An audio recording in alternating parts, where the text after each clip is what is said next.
Okay, ladies and gentlemen, I'm back again with another edition of Felons Talk. And I expect John to be calling any second now. Uh, have some interesting questions to ask him. Hold on just one second.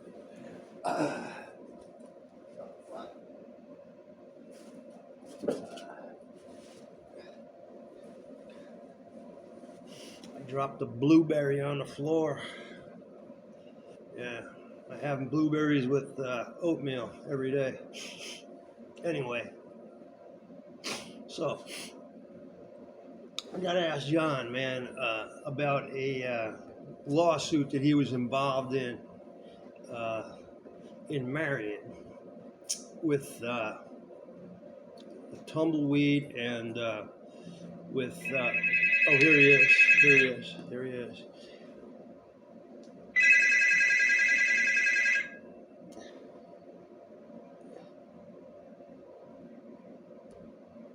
An incarcerated individual at Arkansas Valley Correctional Facility. This call is subject to recording and monitoring. To accept this free call, press 1. To refuse this, thank you for using Securus. You may start the conversation now. Hey, John. Hey, What's how you going? doing? Good, man. Nothing. I imagine there ain't a whole lot new from you, is there, from yesterday? What's going on there? Anything new? Well, I'm getting ready to go to the law library here this afternoon and pull up some dates on my last conviction, direct appeals and all that. I got that fucking writ ready to go out tonight to the 10th Circuit. So, which is good. I'm going to get that going and have them deny it. I actually put together a good one, so let them deny it. Then I'm going to go in either a straight habeas corpus or under the All Writs Act, right? Yeah. So, Hey, and it's a good one, man. I'm alleging fucking structural defect in trauma mechanism. That's mandates automatic reversal. So, basically, I'm illegally confined. You know what I mean? yeah. So that's what I'm doing. Hey, listen. You know what I mean? Did you ever? I got something, email from Pirate McNally. Were you guys involved in a lawsuit together in about the trays? Yeah, we were. Yeah, him, me, and Tumbleweed. That's it. That's what he was telling me about. Yeah. And what it was the fucking food trays. Listen, this company made these inserts for food trays. Right. And Marion had them. And even the cops in the control unit using them in the microwave because the food and stuff was on these inserts. Then they would put them on top of brown trays. Right. And the cops were writing memorandums to the warden saying, listen, man, these food trays, these inserts are defective. They're leaching chemicals into the food. And we had all this information on how bad these chemicals, they create heart problems, this, that, all this other stuff. So check out what happened. We're pro se naturally, and we're putting our fucking case on at trial. We got our jury there. We've got Magistrate Myers there hearing the case, and we're up there putting our case on, and we've got female jurors crying.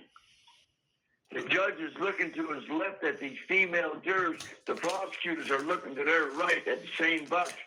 The crying jurors, they're listening to our testimony. I got the prison doctor on the motherfucking stand, and I'm telling him about my heart condition. I'm relating it to the chemicals, and he's saying, I says, and you put me into, was supposed to put on the Springfield, have my heart checked and all that, yeah. And that was like years earlier, and I said, why didn't that happen? He says, oh, that never happened? Wow. No, years later, I still got the heart condition. And we got females fucking crying. Listen, so in B unit, the pre-transfer unit at Marion, was a doctor, a prisoner named Dr. John Butner. He was in prison. He was a chemist. Right. So he was in prison. He he put together some poison candy to poison a federal judge, and the judge's wife ate it, and it didn't kill her, but it fucked her up. So he got some time and sent to prison for it. So he's over there eating it, and we need a medical expert or a chemist to link the trays, the chemicals, our conditions, and all that. So I have people talk to him, you know, Speedy and all them go see him. Hey, they need him. He says, okay. So we're going to call him as our expert witness and get this shit in. So right when we're getting ready to call him, it's getting near lunch break. They take an early lunch break. Magistrate Meyer says, well, I'm going to call him and talk to him to make sure he wants to come here. I said, well, I want to be on the phone. You said? He's one of our witnesses. Yeah. The magistrate says, no, I'm not going to let you be on the phone. And I'm going to talk to him and I'll get back to you. He came back after lunch. He said, oh, your witness is refusing to testify. He says, you guys are leaning on him to make him testify. Mm-hmm. And he doesn't want to testify. But what really happened is the administration at the prison went down to see him, pulled him up, told him, listen, these are some bad fucking dudes. If you testify on their behalf, bad shit's going to happen to you. But if you refuse to testify, pack your shit and you're out of here. We're going to move you, give you safe relocation, and move you to a sweet joint right now. Oh, and he wow. took that option And left. They went right back, packed his shit. He was out of there. The judge came back and says, yeah, he doesn't want to testify. You guys are leaning against him. And he dismissed the case. No shit. And that was it? There was nothing more to it after that, huh? Nothing more to it because you need an expert witness to get over that first hump, either a medical doctor or a chemist. And we had a chemist. I'll be a motherfucker. I didn't know that. Yeah, it's literally what happened.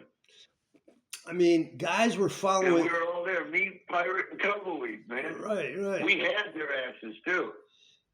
I mean, there were all kind of people filing all kinds of fucking lawsuits back there. Yeah, that's true. Me and Bruiser and Danny Byfield filed one underwater at Marion. That was a United States Environmental Protection Agency super fun cleanup site, the Crab Orchard Lake at fucking Marion that we're drinking. The people, the prisoners are drinking. And, man, it's just bad water. It's got all kinds of fucking carcinogenic chemicals in it. PC, polychlorinated, chlorinated biphenyls, furans, dioxins, all that. High concentrations of chlorine causing rashes, chloracne on people's bodies, all that. Yeah. But the bad one that I seen was the fucking manganese that causes uncontrollable violence and uncontrollable emotional outbursts, Tourette-like syndrome, and attacks the neurological system. And the end result is you get shaking neurological damage like Parkinson's disease. Right. And I had the book on it. It's called The Handbook of Dangerous and Carcinogenic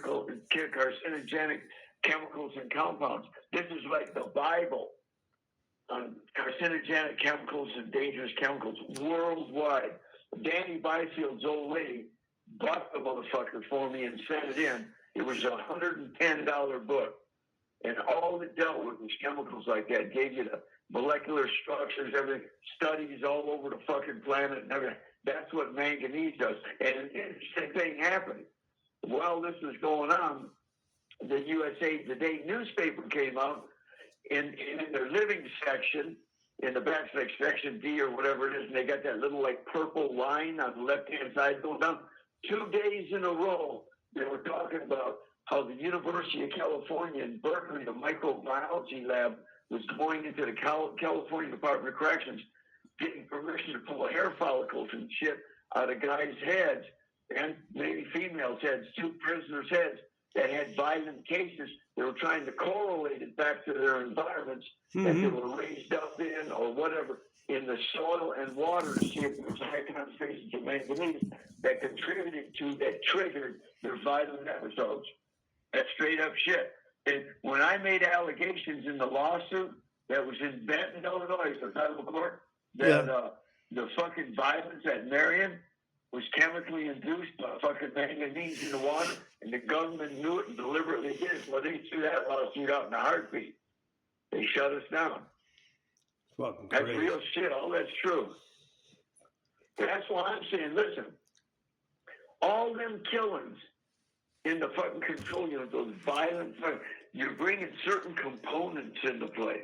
You're bringing everybody's life histories, racial things, this and that, upbringing, tough childhood, starvations, whatever motherfuckers go through, all those stressors that are in their memory banks on their site, their personal psychology. Then sensory deprivation and fucking solitary confinement, all those stressors, those two in and of themselves will bring out outbursts and cause fucking delusional states and psychotic breaks and all that. But then we're drinking fucking toxins that are known to induce uncontrollable emotions and fucking violent behavior. Yeah. That's why the fucking rage and the killings, and when the killings went down, they were so brutal and vicious and savage. That's what it is. It's those components combined turns motherfuckers into monsters. That's why I told them one time, it was either 60 Minutes or 2020, one of them, they came and did an interview with me, and I told them, I said, let me tell you something. You keep burning motherfuckers down, putting them in these deep slammers with all this shit going on. You keep burning them down like this. I do not envy you having to meet and deal with the fucking monsters that are going to come out these ashes at you, because these are monster factories. And then they're all over the world. I had motherfuckers write me from California. Yeah, they say you're hollering about monsters and shit. They don't get it.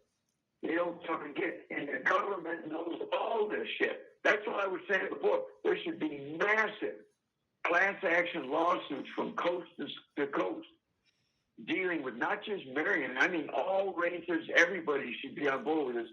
Not just Marion, but Marion's like ground zero because of the bad water. But on solitary confinement all over the United States. Anybody that's motherfucking went crazy, bugged out, whatever, or tried to commit suicide or is killing people or whatever, all that should be factored in, because they knew, they cannot deny that they knew the fucking effects to that shit. All they got to do is go back to your state. The fucking, Quaker prisons, where they'd lock them in solitary, they're called penitentiaries. You did your penance with God, and they gave them a Bible, and they all fucking bugged out. They were bugging. They were getting so crazy up in them motherfucking places. They said they were going barking, man. They were like barking like dogs. These motherfuckers are hit. So I'm telling you, that's real shit. Pirate knows. And so that's what they did. They shut down our lawsuit. Me and the Pirate and fucking Tumbleweeds. And we pulled Tumbleweed back in from the Rhode Island pen. That's when I found out he had like 8 years of doing fucking ad seg for refusing to stand up for fucking counts. They say they sent him to Maryland because Maryland is more secure or something. I guess, I figure all states have like a maximum security prison. If they don't, I'm like, I can't. Yeah. Everybody's, nowadays has like a one joint where there's, where they keep all their, high escape risks and shit. I don't know. But Trapnell filed a whole bunch of lawsuits he filed about any goddamn thing and everything. I was the first time I was judicially recognized by the federal judiciary as an expert witness that I could testify in court in the capacity of an expert witness was in Trapnell's case when he filed it on the fucking nudie pictures. What is it? They confiscated his girly pictures, and he said it was art stuff. And he called me in, and I was judicially recognized by the federal judge in that case, Trapnell's case, as an expert witness on prisons. So I can testify anywhere in the United States as an expert witness on prisons. I'm actually judicially recognized as an expert. I'm also judicially recognized as an expert witness in the federal courts have found me as an expert witness on gangs. I can testify anywhere in the United States on gangs. Motherfuckers can call me as their expert witness. Right. Well, what was that about? I mean, what was Chapnell's case about? It was during the search they stole a bunch of his girly pictures, Huh? nude pictures, and a lot of them were like artwork nude pictures. You know that you're sketching and drawing and stuff like that. The nudes, and they took them and said it was you know fucking porn.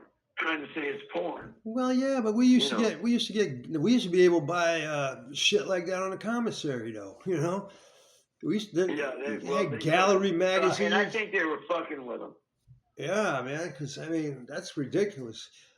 because hey, when Mike Sizemore left from D Block and went to C Block, started going down through the step down program, he left me all his porn magazines. Let me tell you something. This guy left me 2 stacks.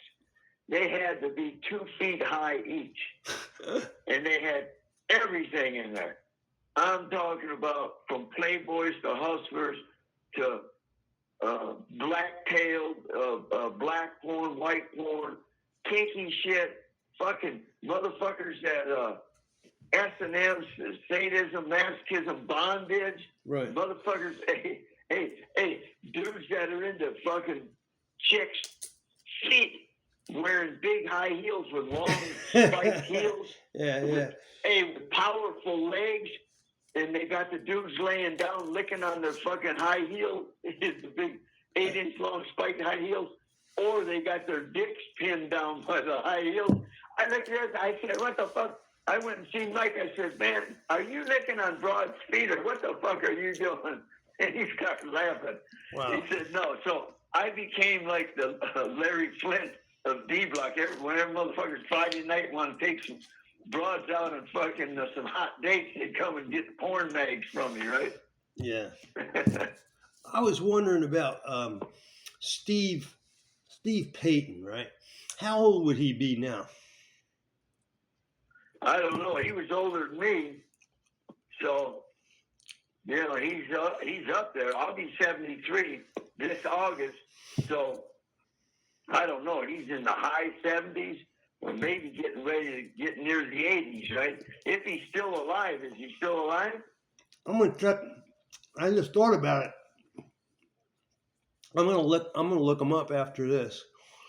Yeah, because he went down. He cut that homicide, burning that guy up down in Atlanta and called us all down as witnesses. That's great, man. And we were supposed to go to the Fulton County Jail. They took everybody to Fulton County Jail except for me and Jai. You and Jai. They took us to the fucking penitentiary and threw us in the AWB building. They wouldn't accept us in Fulton County Jail. Yeah, that Fulton County, man. They got a new Fulton County now. It's like, I don't know, 10 stories high. The old Fulton County was only 2 stories high, man. It was actually. Oh yeah, I know. They had some plans for that one. You could get away from that motherfucker too. People have. That's what their plans were. And new ones just. Yeah. So how's Pirate doing, man? You all right? I'm gonna call him like today or tomorrow, and we're gonna set up the interview. So the name of the movie is The Taking of Flight 119. Yeah. And the book is American Hijacker. American Hijacker, yeah. Right. And then the movie is The Taking of Flight 119. I believe so. Yeah, I don't have it right in front of me, but that sounds like what I told you. Yeah. Yeah, that sounds like what you told. Well, I'm pretty sure it is. I know it's The Taking of Flight 119. Flight 119. Yeah. Flight 119. Yeah. Because. That was his was like a DB Cooper trip, man. Yeah, man, it was actually pretty fucking interesting. The fact that he had never been, he never used a parachute before in his life, you know. Oh, I know. That's fucking crazy. Let me see. Not only that, he motherfucking used FBI parachutes. They gave him 5 parachutes. That's crazy. They trusted them And too. I told him, you trusted fucking FBI parachutes? He says, well, he said he opened up like 2 or 3 of them. He says, they look good, right? I said, oh, shit. You know. That took some balls. It's fucking, yeah, man, because he never jumped before. I don't think he never jumped, so he's never packing his own chutes or nothing like that. You have 1 minute left. I've always wanted to. Motherfuckers up, and they look good, but they could have been bunk. You know what I mean? I've always kind of wanted to try that. I think, when I was younger and shit, but, it was something, I think I would have liked to have done it, It would have been an experience that, once you've done it, man, you know you can do it. And it's got to, Well, with the new chutes today, like the ram chutes and stuff, so you can sail in smooth, I wouldn't want to do it on old parachutes today. It'd fuck my bad knees up. Okay, you're getting ready to get cut off, All right, man. they're going to cut us off. All right, I'll talk to you more. I'll talk to you. Yeah, go and tell Pirate I said hello if you talk to him, man. All right, bro. Thank you. All right, stay well, man. Stay up. The call